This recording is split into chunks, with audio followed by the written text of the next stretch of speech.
당신의 몸무게는 이미 140kg을 넘었어요. 피는 이미 걸쭉해진 상태이고 가까운 미래에 당신은 뇌졸중이나 심장마비로 죽을 수도 있습니다. 한 젊은이가 의사로부터 충격적인 선고를 받습니다. 문제 이 사람은 실리콘밸리의 젊은 사업가 데이브 아스프리입니다. 그는 충격에 휩싸여 효과가 있다고 하는 모든 다이어트를 직접 해보았지만 체중이 줄었다가도 요요 현상으로 오히려 이전보다 체중이 늘었고 하루에 400m를 채 걷지 못할 정도로 건강이 악화되었습니다. 해커였던 그는 일을 하던 중 문득 자신의 몸도 컴퓨터 시스템과 같이 복잡한 방식으로 작용하지 않을까라는 생각을 하게 되었습니다. 해커들은 시스템을 꼼꼼히 조사하고 시스템을 점령하기 위한 허점을 찾기 위해 노력합니다. 그래서 그는 이와 같은 방식으로 몸을 해킹하듯 자신의 신체 데이터를 측정하고 실험하며 무엇이 자신의 몸에 영향을 미치는지 관찰했습니다. 그는 사무실에 뇌파 측정 장치를 설치하고 수많은 다이어트 방법을 연구했습니다. 그렇게 15년간 75만 달러가 넘는 비용을 투자해 자신만의 완전 무결 다이어트를 만들어냅니다. 이 방법으로 그는 체중을 50kg이나 감량했으며 IQ까지 20이나 오르게 됩니다.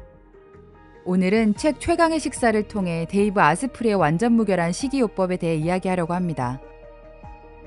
책에서 저자는 이렇게 말합니다. 당신도 살 때문에 고민이라면 이런 경험이 있을 것이다. 아무리 다이어트를 결심하고 적게 먹고 운동을 열심히 하다가도 갑작스러운 식욕이 들면 참지 못하고 딱 하나만 하며 과자를 집어든다. 그러다가 정신을 차려보면 과자는 껍데기만 남아있게 된다. 그는 그 이유가 바로 자신이 이름 붙인 레브라도 뇌 때문이라고 말합니다. 이 뇌는 레브라도 레트리버와 같아서 항상 먹을 것을 찾아다닙니다. 그리고 손에 들어온 음식을 죄다 먹어치우게 하죠. 레브라도 뇌가 음식을 마구 먹는 이유는 생존을 위해서입니다. 그래서 무작정 굶는 다이어트를 하면 혈당이 낮아진 레브라도 뇌는 공황 상태에 빠집니다.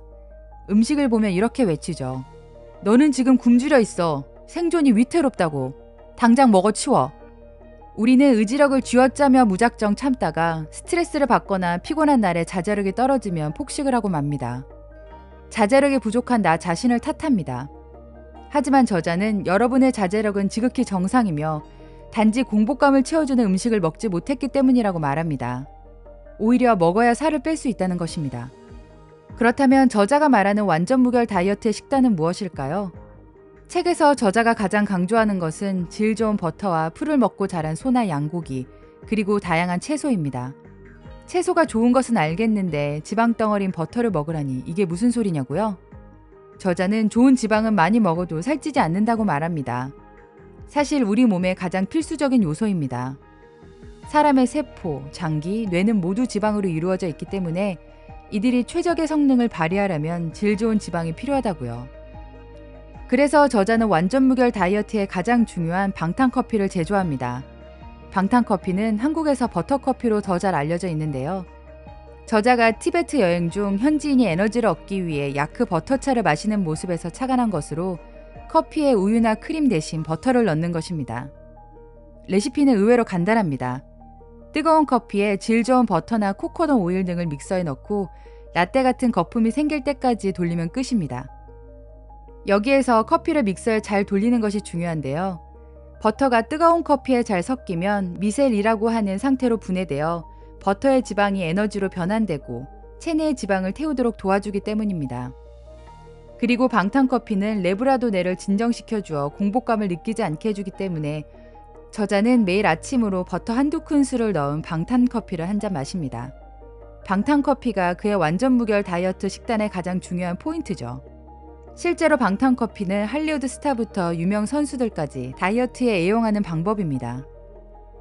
반대로 저자가 경계하는 것 중 하나는 바로 밀입니다. 밀가루로 만든 과자, 빵 등의 음식은 가능한 먹지 말라고 하는데요. 밀로 만든 제품을 먹으면 독소를 함께 섭취하게 되는데 이것이 레브라도 뇌를 각성시켜 과자 하나만이 한 봉지가 되어버리기 때문입니다. 그래서 저자는 고기도 꼭 풀을 먹고 자란 소나 양고기를 먹어야 한다고 말합니다. 요즘 길러지는 가축은 대부분 곡식 사료를 먹고 자란 경우가 많은데 이 독소가 쌓여있다가 사람에게 흡수되기 때문이죠. 저자는 책에서 여러 가지 식단을 통해 덜 운동하고 덜 자면서도 더 건강하게 살을 빼는 방법을 제시합니다. 그리고 우리가 다이어트에 대해 당연하다고 생각했던 상식을 과학적으로 뒤집어 놓습니다. 저자는 말합니다. 처음부터 완벽한 다이어트를 하기보다 당신의 상황에 맞는 식단부터 차근차근 시도해라. 여러분이 지금까지 했던 다이어트가 단순히 굶주림과 싸우는 것이었다면 앞으로는 여러분을 완전 무결하게 만들어줄 다이어트를 해보시는 건 어떨까요? 책그림이었습니다. 감사합니다.